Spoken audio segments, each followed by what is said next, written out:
I'm Peace Mitchell and welcome to AusMumpreneur TV, the show that combines motherhood and business to help you create the dream life you love. I'm back at the gorgeous Intercontinental and I'm going to be sharing with you the secrets to success from a fabulous mumpreneur that I've been inspired by for many years, both as an author and as a businesswoman. Our focus for today is how to build your profile and how to position yourself as an expert in your field. And today we're speaking with author and presenter Pinky McKay. In a world where common sense isn't so common, Pinky McKay provides real-world, no-nonsense parenting support and approaches this with a blend of humour, sharp wit and wisdom not found anywhere else. Pinky has appeared on national TV shows and has been interviewed for print publications nationally. She's a best-selling baby care author with 4 titles, including Sleeping Like a Baby, 100 Ways to Calm the Crying, Toddler Tactics and Parenting by Heart. Her books are endorsed by professional bodies such as the Australian Breastfeeding Association, La Leche League International and the Australian Association of Infant Mental Health. She also has an active online community and a strong social media presence. She's the mum to 4 adult children and a now teenager and is also a proud, hands-on grandmother of 3 littlies. Welcome to the show, Pinky. So tell us how it all started. Well, I used to be a nurse and I'd been a breastfeeding counsellor and I'd learnt baby massage with my own babies. A sick woman had taught me to massage my own babies. So I had all of that sort of background, but I was actually homeschooling my 4 children, my 4 oldest children. I've got 5, but my 4 older children. And I came across a little article in the paper and I thought, oh, this would be a good exercise to do with the children. You know, you had to name, I think it was 6 brands of coffee and then ended up writing an ad about them.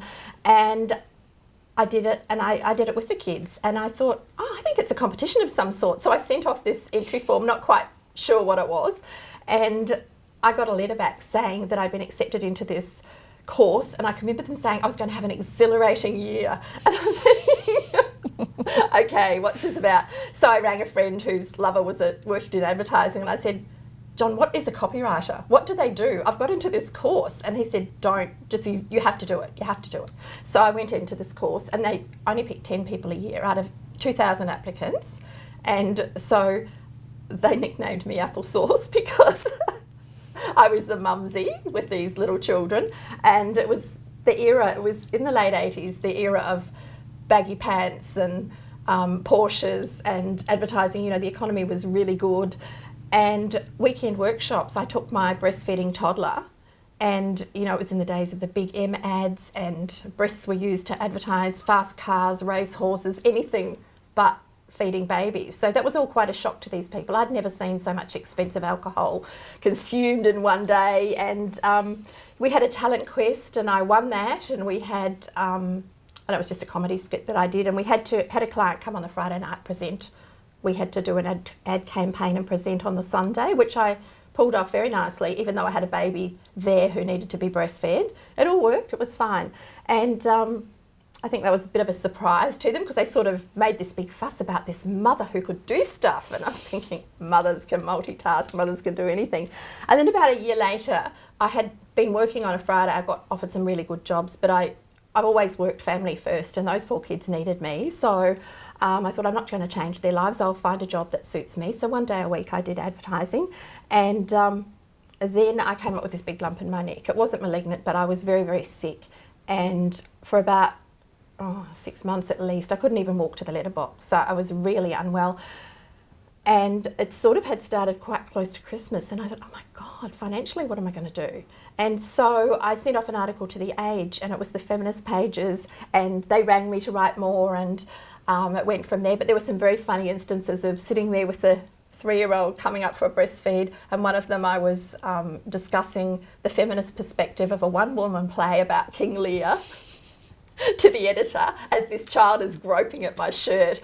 And I thought, oh, thank God we haven't got video telephones yet.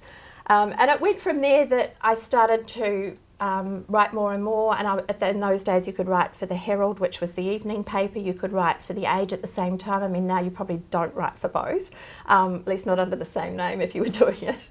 And I started writing for magazines, and I started editing, and then I found out I was pregnant with my bonus baby when I went for an interview to do to edit the Bargain Shopper's Guide to Melbourne.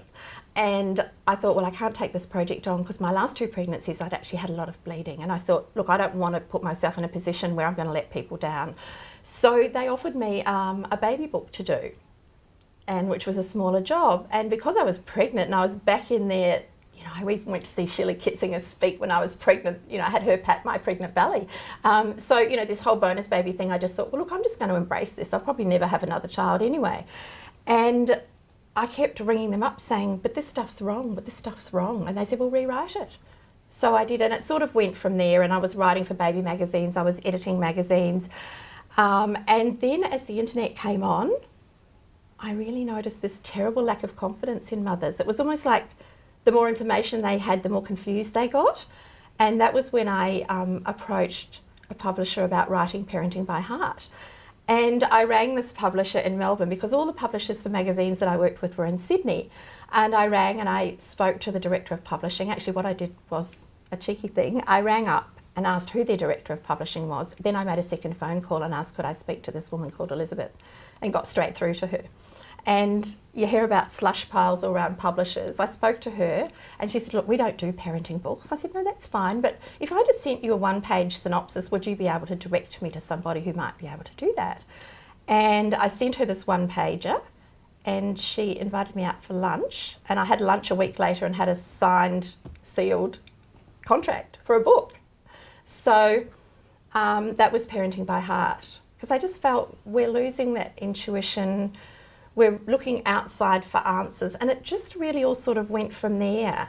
And then I was sort of bothered about things like, I wrote a book called 100 Ways to Calm the Crying, which again, they've all been reprinted now. I'm in Penguin's stable. I have an agent because I realised, look, some of the things I did along the way, I wasn't doing them as well as I could have, because I had Mem Fox talk to me and she said, have you got an agent? No. And I realised I'd signed over. The first book I ever wrote, I actually signed over the copyright. The next one, I signed over all the overseas rights. So I have an agent who's absolutely wonderful now. So, you know, that you really need these people on your side. You know, you can self-publish, you can do what you like. And then at some stage, a friend invited me to an entrepreneur's seminar, conference, and I saw all these people running to the back of the room buying boxes of BS, as I called it. And I was flabbergasted at the money they were spending, and I'm thinking, well, how can I make money out of a couple of books? Well, I think I'd written three by then, 3 or 4, but you know, I had all these books, but the margin on the books was something like $5 a book, and I'm thinking, well, once they've bought all my books, I've made $20. Whoop-de-doo. What can I do about this, and how can I make this into a business? Because I was teaching baby massage, I was a lactation consultant, but it still wasn't, you know, there's only one of me and I can only give so much of my time and energy to each person. And I thought, how can I make this a bit bigger? And then a friend was going to Vegas to Ali Brown's event called Shine. She's an American entrepreneur and specialises in helping women. And my daughter, who's a travel agent, said, why don't you go with Tracy? And I went, well, yeah, I've never been to Vegas before. So we spent a week in Hawaii having a holiday. We went to this conference in Vegas, and I decided up there and then I would step up, get the training, learn more about doing these things, because I just didn't know anyone who could help me. I'd only ever seen men do this stuff. They had a completely different attitude. There was a lot of revvy, hypey sort of stuff going on that just wasn't me, didn't feel right, didn't fit. So I flew to America 3 times, I think, in the next year. Some of it was useful, some of it wasn't, and some of it was just a complete waste of time. But I actually had a millionaire mummy from America who'd heard me ask a question that was, you know, nobody knew, you know, I was just dismissed. And she said to me, I need to talk to you. And so for the next few hours, she was beautiful. She sat with me in the foyer and talked to me and really helped me get my head clear. And out of that, I sort of started my Mummy Member program, and I have a Mummy Mentor program, which is a support program online. I had already started to do ebooks and tally seminars because I'd learnt them from a package I'd bought from Ali online.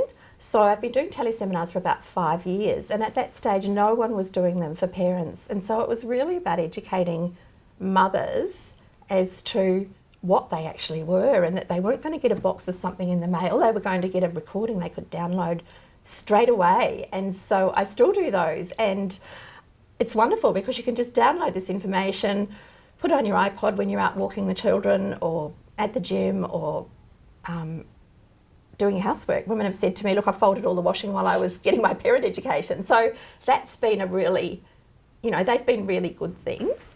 And then afterwards I've sold them as packages. But I've found, and then last year, another friend said to me, have you heard of lactation cookies? I said, oh yeah, I give out the recipe all the time, but none of the mothers I see could ever get round to making them, unless they've got a good mother-in-law or somebody who's going to cook for them.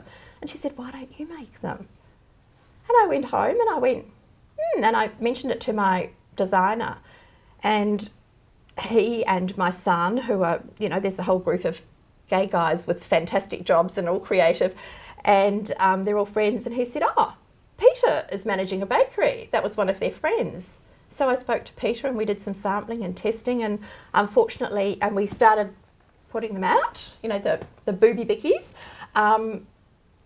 And unfortunately that bakery merged with someone else. So we had to find another bakery quick because it was right on Australian Breastfeeding Week, World Breastfeeding Week. We had a big PR campaign ready to go and we were very worried we'd have no stock. So we had to do that. But while I was creating these last year, I was actually doing mentoring with Simon Reynolds, who I had known about from when I did my copywriting days. He did the AIDS ad, with the bowling ball? Mm-hmm. He created that. So he was a young up-and-comer about that time. I mean, I'm quite a bit older than he is.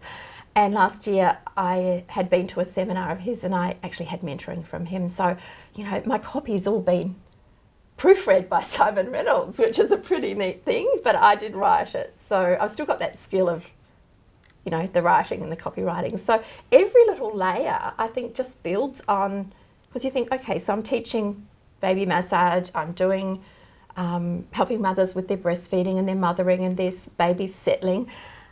So that copywriting's useless, but it's not. I think you can pull things from back there and use them anytime. As an author and a professional speaker, having a prominent personal profile is a big part of the role. Do you have any tips on how to create that profile and how to get known as an expert in your field? Well, I absolutely learnt that when I first started writing books, because they love you for a week. The publishing house will have all these TV, radio interviews lined up for you for 1 week. After that, nobody hears from you again. So you have to get in and you have to be prepared to do all that. And I think writing press releases, getting press releases, checking out newspapers, magazines, online sites now, because we have so many more avenues. I mean, there are loads of mums with online sites who want content. So that's one way you can really start, is to offer articles. And people will often, I still do it. I'll do articles in lieu of a promotion for something that I'm doing because it's the least expensive way of doing it. And I think another really good thing that I did was start a newsletter. Now, I did a real muck up the first time because I had a newsletter years ago that I actually put in my Outlook. The computer died. I lost about 3,000 people. So we start again, don't we? You just have to go, oh, well, start again. And so I would say use something like Constant Contact or MailChimp, one of those sites online where you can do a newsletter. And I would say a newsletter is one of the biggest things because people then can share it with other people. You can build your profile on Facebook. That's another good thing.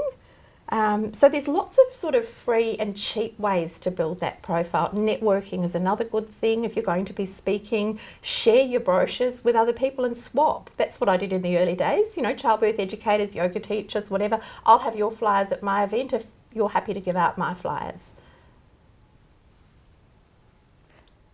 We've noticed that social media has really been a great way for you to reach your audience in the last few years as well. And cement your position as a parenting expert. What advice would you give to other business owners wanting to break into social media marketing? Well, it's actually been fairly new for me because I started a Facebook page about 3 years ago, just a personal page. I didn't know a thing about Facebook because I had some seminars coming up and they were mid-January and they were in Sydney and I didn't really know lots of people in Sydney. So I thought, I'll find out what this Facebook thing is because I was going to advertise on places like BubHub and, online websites, but the venue was only confirmed the middle of December, and they didn't have any more newsletters over January. So I thought, okay, or any advertising, they weren't taking anything else. So I thought, okay, I'll see what this Facebook thing is about. We actually filled the venue just by doing a personal page and putting it up there. And I found you can do little ads on Facebook too, so that can work. And then that page got up to about 5,000, which was the limit. So I thought, I better start a fan page. So really over the last 12 months, that fan page has now got up to, well, it's over 10,000 in that 12 months. So that's pretty impressive. But I would say you need to be, like, I've lit a fire. You have to keep stoking it with Facebook. I did have a look at Twitter. I think I had a whole lot of people join me on Twitter, and I hadn't tweeted a single thing. I think I'm waiting with bated breath. And then I did a few. So when I do a blog, I'll flick it, you know, the little tab at the bottom of your blog, you can flick it onto Facebook, or you can flick it onto Twitter. So I do that. And I would say one thing you can do if you're doing a blog is the first day, do Google+. Click onto that, and then Google will find you. The next day you might put it in your newsletter, or you might put it on Facebook, but do that sort of in a sequence so that as people come to your blog, Google keeps seeing this traffic coming. So that's something that I've figured out or learnt or heard from somewhere. But I really thought I'd need to do a course in social media. But as you say, once you've lit the fire, if you keep stoking it. So what I do is actual schedule posts rather than, I'm not on Facebook all day long.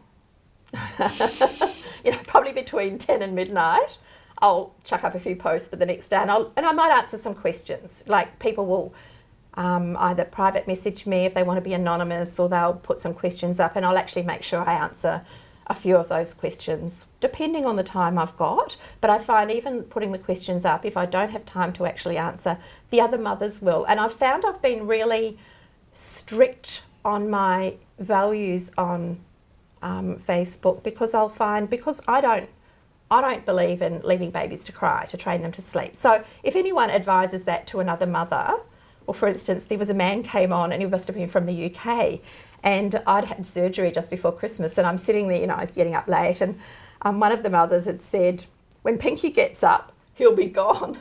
So they obviously knew that I was going to delete this guy, and he was talking to, a mother was very desperate with a baby who was only about 8 weeks old, and he had gone on and on about sleep training.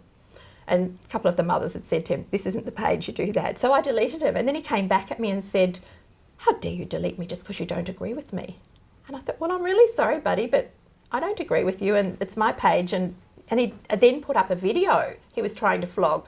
And I said, so you're going to go again? And I think people get clear messages about what support you're offering. You know, if you niche it down to the support that you're offering. Because I actually used to write about older children in The Age and in various magazines. I used to edit Choosing the School for Your Child, but I've niched it right down to babies, because that's where my passion lies.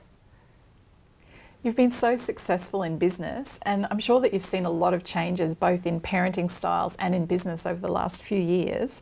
What do you think has really been the secret to your success?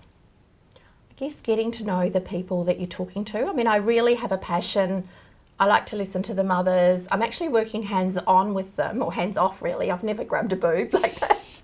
I've had mothers say to me, I've been groped by tit witches, and I'm going, no, I'm just going to tell you what to do, because when I go, there's no one holding your breast. But I think listening to people, communicating with them well, that empathy of what a new mother is, I mean, that's where I'm working. So I guess it's a bit about connecting with the people that you're dealing with, rather than just trying to sell stuff to them. You know, you do have to give stuff away. It's not about being precious about, oh no, but I'm not doing this because they have to pay, that's my job. You work around how much you give at times, but you know, sometimes there'll be a heartbroken mother and I'll just reach out to her, or occasionally, I actually did do a scholarship I offered once a month to mothers, and then I found I was going to homes where they were actually perfectly capable of paying that scholarship fee. So I've taken that out, and that's just totally at my discretion. Occasionally there'll be a mother I know who's struggling and she'll get some extra help. But I guess the biggest things I would say are probably just being genuine, just being authentic, being who you are. You don't have to play games with people. and having a go. And if it doesn't work, it doesn't matter. It's not the end of the world. And also, I've never financially gone in, I haven't had a financial partner. I've just done what I can do at the time rather than, and break it down into smaller jobs. Like, you know, probably a few years ago, I might have done my blog, fix that up, my newsletter the next month, and just allot yourself one thing a month, pace yourself, and also family first, because if you don't do that, you just have chaos. It's not a race to, you know, build a business flat out and, you know, just building those layers really strongly before you do the next thing. And that can be hard for me. I mean, I'm ADHD all over. I can have a million ideas and go after bright, shiny objects and think, oh, well, I could do this, I could do that. But you actually have to pull yourself back. And employing good people. I've had my web designer for years, and he does all my graphic design, so that's really good. I now have, my daughter is the manager for the Booby Bickies. She's the director of the Booby Bickies business. So, you know, employing good people.